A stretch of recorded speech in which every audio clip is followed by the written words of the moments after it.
Good morning, my brothers and sisters, and welcome to the Micah Global Humanitarian Response Thematic Group seminar on humanitarian response.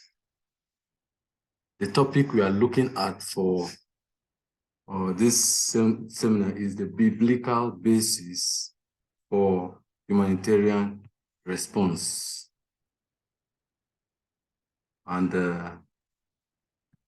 we would be looking at how biblical foundations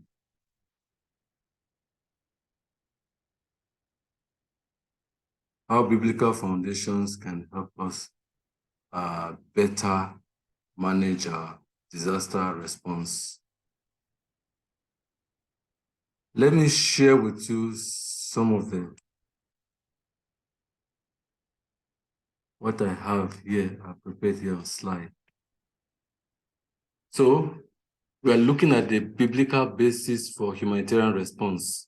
How can biblical foundations practically influence the stages of disaster management? So what I have done is to briefly look at the 4 stages of disaster management and to look at scriptural foundations for engaging in these 4 stages of disaster management.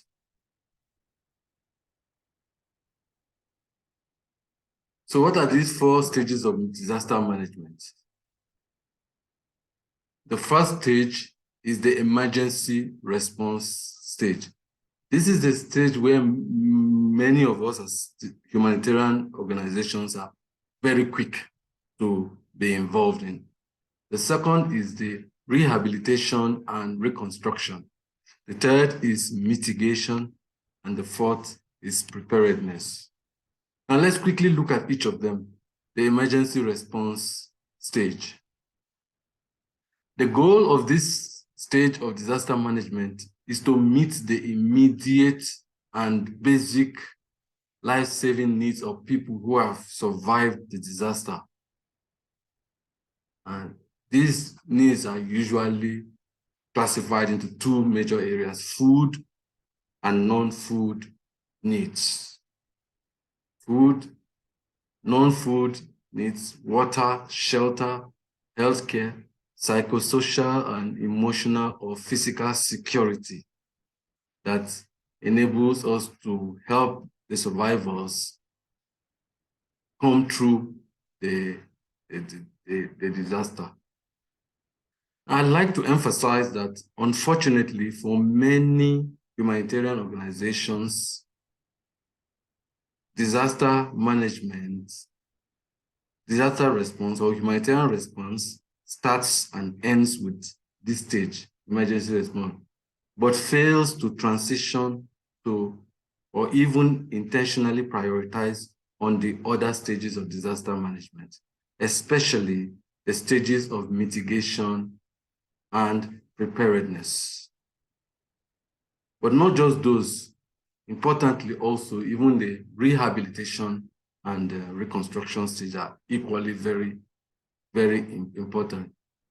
Now, before I move on to the next slide, let me just say quickly that if there was an objective for this brief seminar, I would say the objective would be to encourage that all of us sharing in this would we would begin to think of how we shift and begin to prioritize on how we transition from the emergency response phase to these other very important stages.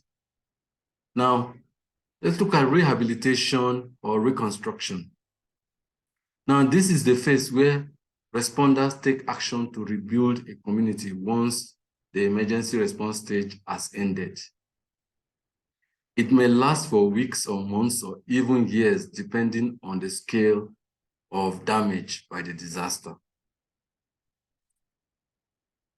The reconstruction stage is a stage that involves repairing of houses, restoring of basic services such as water and sanitation, supporting survivors to start earning a living again in a way that makes them less vulnerable to future the hazards. The disaster mitigation stage. Disaster mitigation, it is true that many natural disasters are difficult, if not impossible, to prevent. However, it is possible to reduce the risk of disaster. This disaster risk reduction effort is also known as disaster mitigation and seeks to mitigate the impact of disasters on communities at risk of disaster. Here are a few examples of disaster mitigation efforts. One is building of flood protection dikes. So in places where the hazard is coming from likely sources of flooding. Building flood and earthquake resistant houses in places that are at risk of flood or earthquakes. As we can see from the recent earthquake in Turkey and Syria, there have been concerns about the quality of the houses that were built in the areas that were affected by this disaster. Thirdly is advocating for enforcement of compliance to building codes in areas prone to flooding and disasters. And I like to say that the way and manner that houses are built can accumulate risk, which may eventually heighten the impact of disasters when they happen. So one way to mitigate disaster is to work even at the stage of town planning, understanding what town planning codes are, and then enforcing these codes to ensure that when hazards, the hazards in the area are taken care of. So this is a very important stage in the disaster management circle. Now let's look at the fourth one, which is preparedness.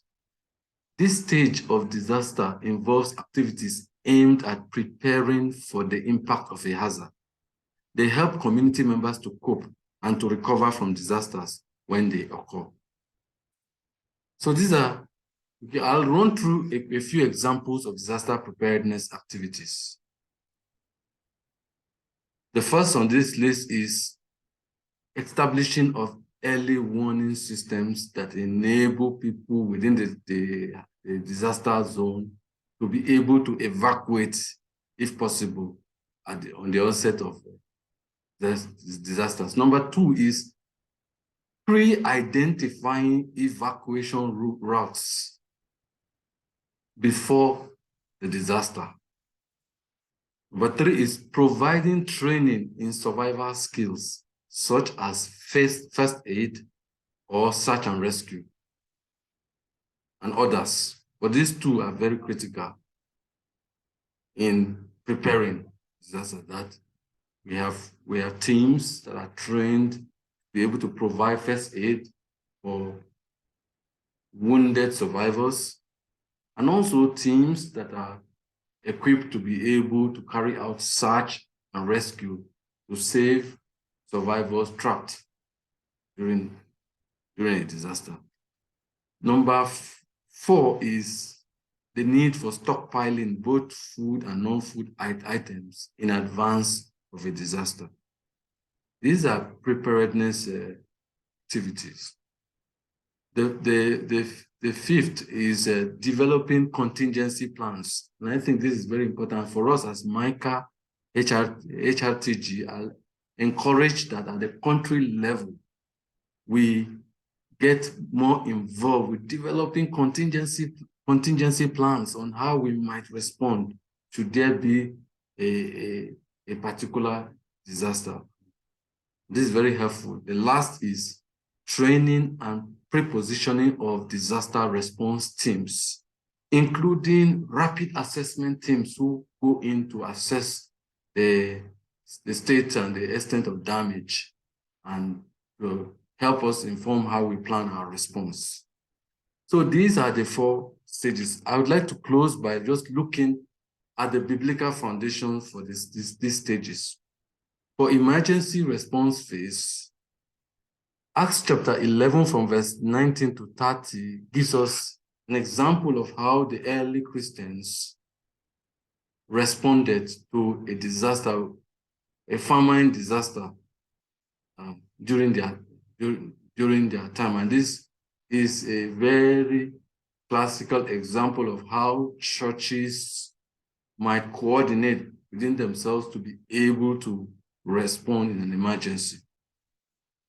The second stage is rehabilitation, and the scripture that comes to mind is Nehemiah chapter 1 to chapter 4, and we know the story of Nehemiah, how Nehemiah, who was an official in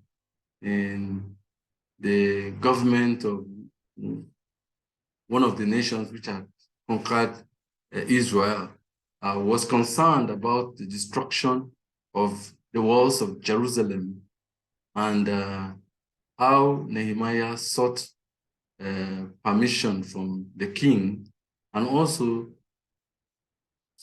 was able to mobilize some resources and return to Jerusalem to mobilize the survivors in Jerusalem to begin the work of rebuilding the walls of Jerusalem. This is a classical example of rehabilitation or reconstruction work. The third is mitigation, and it's we have 2 texts there.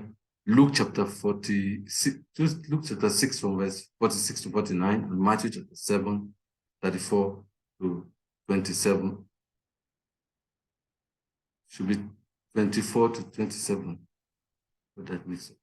The last is preparedness, which is Genesis chapter 41 from 25 to 39. The story of Joseph, how Joseph was used in Egypt to interpret the dream of Pharaoh concerning an impending famine, and how Pharaoh appointed Joseph to manage the agricultural sector of Egypt at that time, and how Joseph was able to implement a policy that enabled Egypt to stockpile food during years of surplus, and how they were able to use the surplus that was stored up to meet needs during lean periods. So I would like to just hold it here for now. Thank you very much for your attention. And God bless. I pray that the Lord would help us to begin to see how we transition our humanitarian response work from just the emergency response phase to the other critical stages.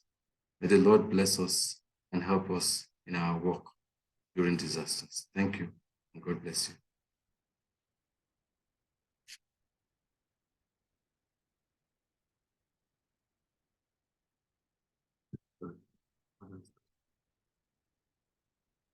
Mm.